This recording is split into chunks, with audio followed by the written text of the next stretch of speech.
I'm Craig Kenneth, a relationship coach and a psychotherapist. Every relationship is different and every breakup is different. Work with me and you'll get professional help on your situation. And if you're in no contact, focused on personal growth, my workbook series, The Knowledge, will help you make changes like you've never made before. Available now at AskCraig.net.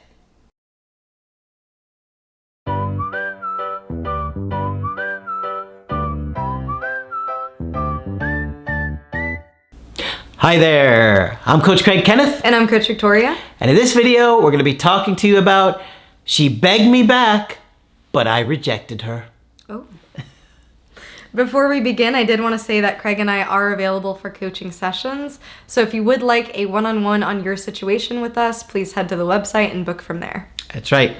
Coach Victoria does Skype coaching. I do email and Skype coaching, and we'll be happy to help you out because breakups are so confusing. And here we have a confused emailer. All right, Let's go. So we see this sometimes where somebody has a breakup and maybe they weren't happy in the relationship. They end the relationship and their ex begs for them back. And even though they want them back, they reject them because they almost have this position of superiority and like they have the upper hand and they're wanting to punish them even though they really want to be with that person.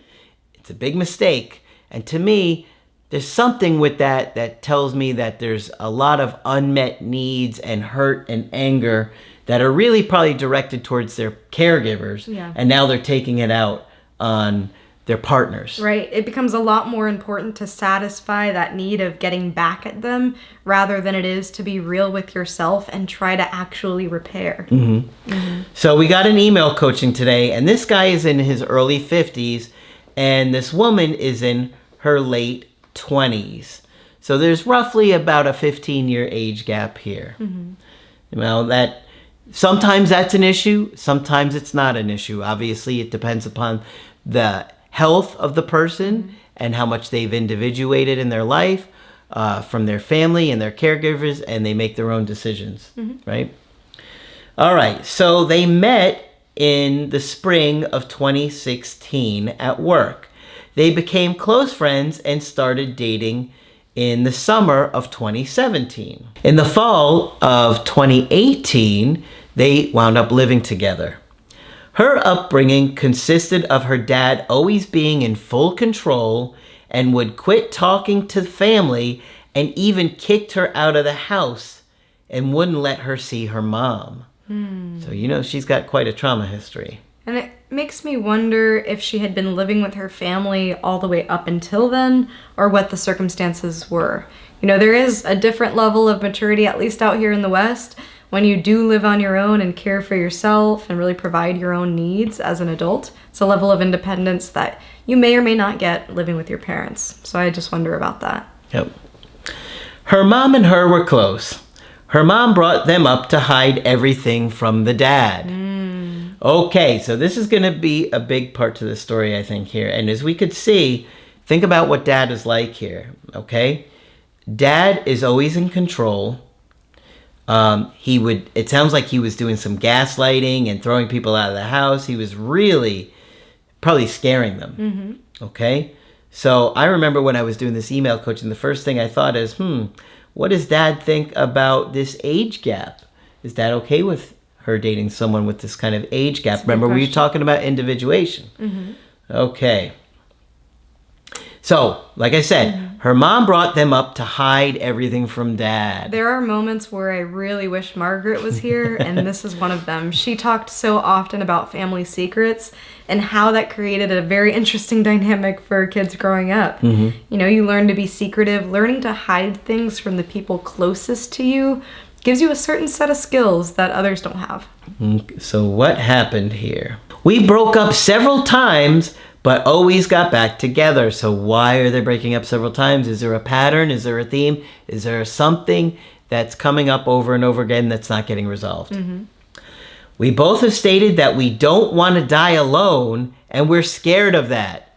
All right. Okay, so that to me is a bit of a red flag, right? Because what do I tell you guys? The things that we're afraid of, we often cause to happen. So when we're afraid of things, we don't act natural within ourselves, and we do things unconsciously that usually cause problems in the end, right? So them not wanting to be alone, it makes me wonder, well, are they staying together sometimes because they're afraid of ending it, even though they're not happy? Sometimes people do things like that. Could be a lot of different things going on there.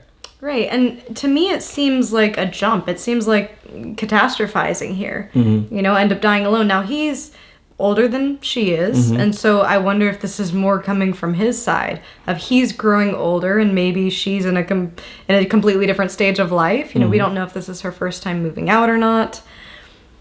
So it would be interesting to gather more information on who really that's coming from. Let's see. He says, I got my vasectomy reversed and planned our wedding, kids, life, everything with the full support of her mom and brother. We didn't hear someone else named there. Like I said earlier, friends would tell me that if she loved me as much as she said, then she should tell her dad and that I deserve better. So there we have it. There we have a big issue going on right now. She hasn't told her dad, right? So that could cause a lot of problems. It makes me wonder why. Well, we've talked about, like, they spent their whole life hiding things from dad. But to what extent would he go if he knew? Now she's living outside of the house. How much does that really affect her life? It could be internalized from years being in that dynamic. We just don't tell dad. Yeah. But I wonder if there's a part of her that thinks if I tell dad, he'll retaliate. If I tell dad, he'll try to meddle. If I tell dad, the entire family will, Yep. I think we're gonna Okay. find out. I think we're gonna find out. I did this email coaching a couple weeks ago. This is a blind react for me. So they're usually blind reacts from Victoria. Let's see here.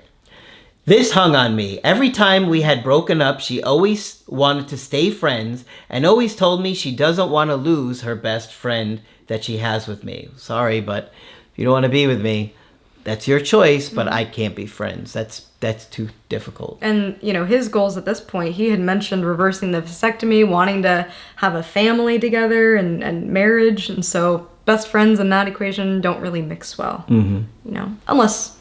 unless it's an alternative type of situation, which does not seem like it is.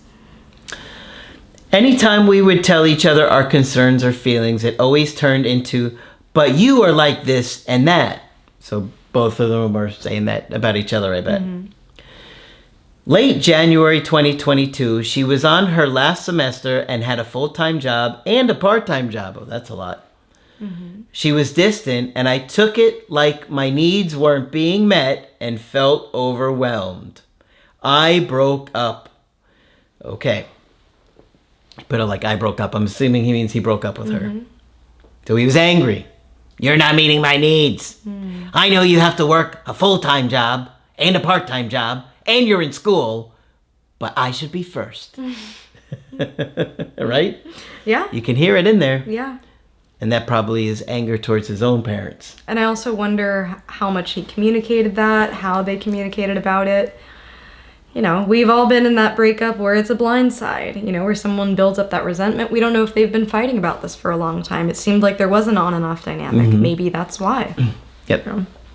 But he didn't really want to. You could already sense it. He didn't want to end this relationship. He did it because he was mad. Right. It was kind of like he was pouting. He was having a temper tantrum. Right? Like an adult temper tantrum. And I think we have a whole other video on Just breakups. one? We have a ton of other videos on breakups when they don't really want to break up. Yep. I don't know the exact title, but it's around that theme. Yep. She came to me and begged to me to come back and said she now understand what she was doing to me. But I wasn't thinking right, and I didn't take her back. So he wanted her back. He didn't want to break up with her. He didn't really want to do it from the get-go. But now he's letting his ego, his pride get in the way of trying to repair this. And that, to me, is about past hurts. And now he's kind of taking it out on her. Yeah. Because any reasonable adult, honestly, you see your partner going to school, working a full-time job and a part-time job, where's the empathy? Right. They don't even have time for themselves. We just have to wait it out to this semester when she finishes. Right. Those are temporary issues. That's what I would be saying, right? But throughout 2023 and into this year, she kept trying to get me back. And I really do want her back. But she would say, I'm not sure I could ever be in a committed relationship with you. Now, this is a really loaded statement. I'm not sure I could ever be in a committed relationship with you. There's many reasons so far that what we know about this story that could be pointing in that direction. Is it the family issues? Is it where she's at in life? Is it his behavior? Is it the breakup and the hurt from the breakup? Is it dad? That's what I think. I think it's going to have a big part of this one. I could just sense it from the beginning. All right. I took that as she didn't want to, instead of seeing that she did, but she couldn't take another breakup or go through the heartbreak again. So now he saw things more clearly after it's probably over on her side, where she's so frustrated and fed up. She's like, I can't take it anymore. Now, that power that he thought he had, that righteousness that a lot of people get to, it subsided, and he's thinking, uh-oh, what have I done? I didn't want to break up with her. I didn't want her. When she begged for me back, I should have been like, yes, I love you. But now it's going to be tough because it's going to do a lot of damage, I think. I felt like I was being pushed away and pulled towards her. In the fall, I moved to another state to help my daughter for a crisis that she had. In late winter, she came to my state and stayed with me for 5 days. After she went back home, she asked if I would ever move back. I said no, but I didn't mean it. There's that hurt. That anger. You're saying things you don't even mean. You're doing things that you don't even want. You're pushing away a woman that you don't want to push away, that you genuinely love and want to be with. But you got to figure out what's going on inside of you, because this isn't healthy. You want to repair it. So you need to act like someone who's going to repair it. Not, I don't know, what are you thinking, that she's going to beg and plead even more? Is that what you're looking for out of her? It seems like what he's looking for. Yeah. Because he wants to be with her. to make that extra effort. Yeah. Show me how much you really love me.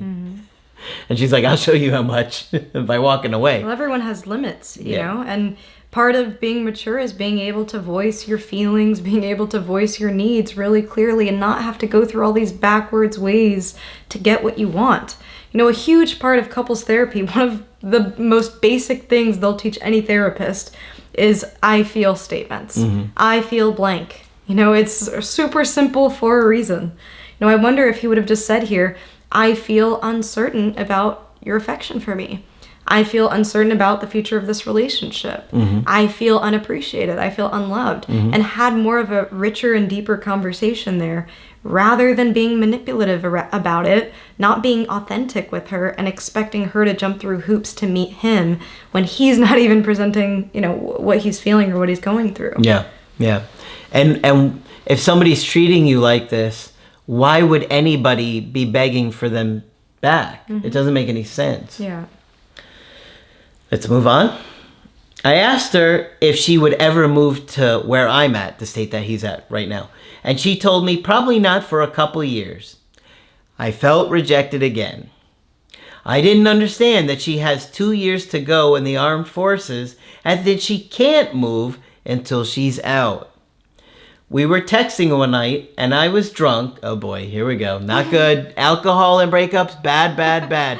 If you're going through a breakup, which you are because you're watching the channel, hide the alcohol and your phone. Don't let them ever be around each other at the same time. Do whatever you have to do. No, it's true. Maybe we need a breathalyzer on your phone. Yeah, maybe. That's a good idea. We can start selling those. We have a new product. Oh man. The official Ask Craig breathalyzer. It's a good idea. I like it. Oh man, I've seen so many horror stories around that. So I was drunk and I felt so scared of everything, and I told her to F off and never talk to me again. Do you see how this is the exact opposite of what he wants? Everything that he's doing is the opposite of what he's wanting from her. He wants to be close. He loves her. He wants to repair this, but his behavior is the exact opposite. And to me, that is about his own attachment traumas that he's got to work through. And when I'm listening to this, I can just imagine a really hurt child, which is ironic because he's the older one in this relationship. You know, and I see him really reverting back to almost this childlike state in the relationship of, I really want you, like a parent would, to unconditionally love me, to chase after me like I'm a lost child in the woods, you know? Yeah, like I should be able to say and do whatever I want to, and you should have to tolerate it. That's almost like this entitled attitude of like, you should love me no matter how poorly I treat you. And it doesn't fly in adult relationships. It does not. You know? It does not. This is going to be a hard lesson to learn. Yeah. You know? But that's why we're sharing it. I texted her, sorry, that was just hurt coming from me. All right, so that's good. He apologized. There was some awareness. In the middle of February, I texted her asking if she hated me. She said no, but that she loves me, but just as friends. I mean, there's no surprise. When you do these kind of behaviors, that's what's going to happen. I'm sorry, but that's just the reality of it. Adult romantic relationships can't handle much of these kind of behaviors before the other person's like, I can't deal with this. It's not right. And you really have to think about what you're putting her through. You know, you are rejecting her so much because you also feel rejected. And so you cannot solve hurt with more hurt. Yep. So what do you guys think happened? Let's see. All right, so she said she loves him just as friends. We got on the phone and she told me she has a boyfriend now. Ouch. And quote unquote, we are very happy. All right, that really hurts, of course, to hear. Obviously, you know, that's how she's feeling right now, and you don't want to interfere. That relationship needs to do whatever it's going to do, and you have got to work on your issues in the meantime. Because, I mean, there's no telling if this new relationship is going to work. It sounds like a rebound.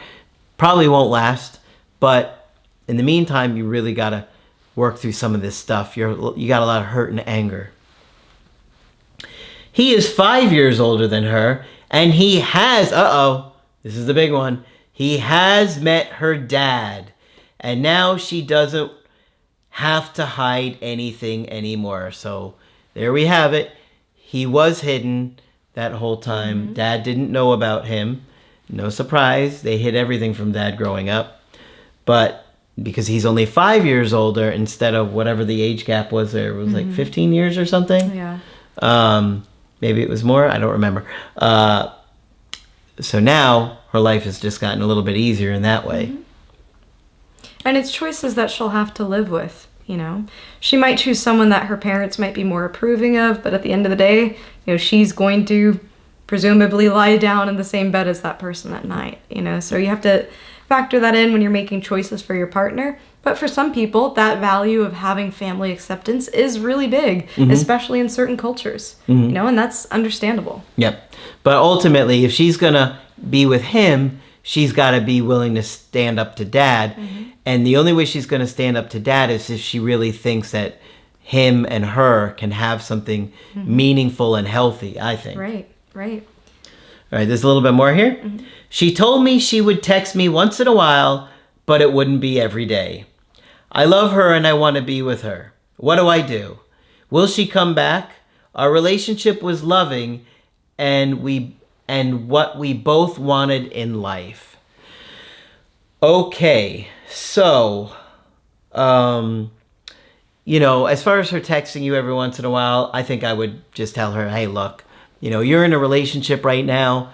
You know, text me if you're single and you'd like to get together, because I wouldn't want to be hearing from her once she's got a new boyfriend, and she'll probably reach out when she's having problems with a new boyfriend and go to him for comfort and safety. Then when her and the boyfriend are on good terms again, she disappears from him again, and it'll make him crazy. Yeah. Right? Yeah, it's not going to be worth it.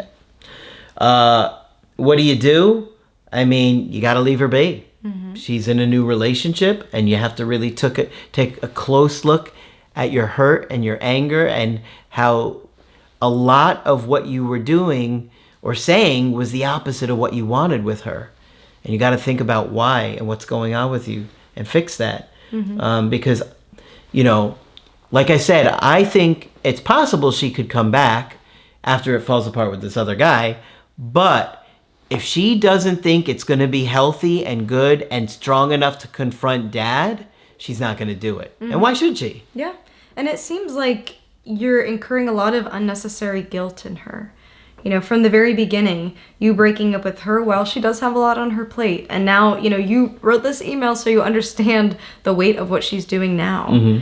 And then to later on continually say, no, leave me alone, and pushing her away. I just imagine the level of guilt that she's feeling. And unnecessarily, you know, you did want this to work. There was a part of you that couldn't accept her apology, that couldn't accept her reach outs. So I'm just thinking how many times she must have felt rejected during this breakup. Yeah. You know, those are death by a million cuts kind of situation. What to do? Give her that time and space. You know, just like you needed probably more time to recover from your own anger, and maybe you didn't have enough time to really process that anger towards her, she's going to need that towards you too. I think what's tricky here is now she has a boyfriend integrated in the family. We don't know if this is a jumping from relationship to relationship type of situation. We don't know if this new boyfriend is a rebound. But finding out that she has a new boyfriend, boy, that'll give you some clarity real quick. I guess I shouldn't have told her. F off. I guess I shouldn't have told her I don't want to be with her. And what you reject, other people will accept. You know, so you have to keep that in mind. I think many people fail to see that when somebody has a high interest level in you, you want to embrace that and be happy about that, not take that for granted. Many people take that for granted, that they think if somebody loves them, they will tolerate neglect and being mistreated. I hear it time and time again. If you have somebody who treats you good, be thankful and appreciate that. Don't take it for granted and think that you can berate them or make them jump through hoops or make them beg for you, because it will come back to get you. Eventually that interest level will drop. I have seen this many times over the years where somebody was a neglectful partner. I'm not saying that he was, but I've seen a lot of neglectful partners that they weren't giving their partner enough love and affection. The other person had a high interest level. This person could do no wrong, but eventually they get tired of it and leave. And then this person is like, I thought they would never leave me. That is the worst mindset to ever have. I thought they would never leave me. If you have that mindset, you're setting yourself up for a disaster. Okay? And if you had that mindset and it caused a breakup, share it, because it causes people to take people for granted and not really appreciate people. And when you do that, eventually there's a breaking point. Yeah. And, you know, I do want to mention just a little bit of the power dynamics here, too. You know, he had mentioned that she was living with family, that she might have gotten kicked out at some point, that they were staying together.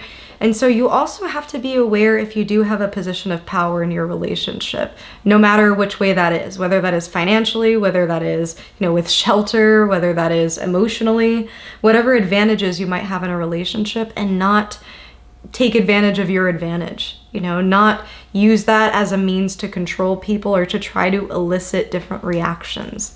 You know, well, I know you're going to come back because I have stable housing and you're more likely to come back. Yeah. You know, so not saying that he did that, but just be mindful of that type of situation. Yeah. Like she was begging for him back, and it was like, well, that's not good enough begging. I need more begging.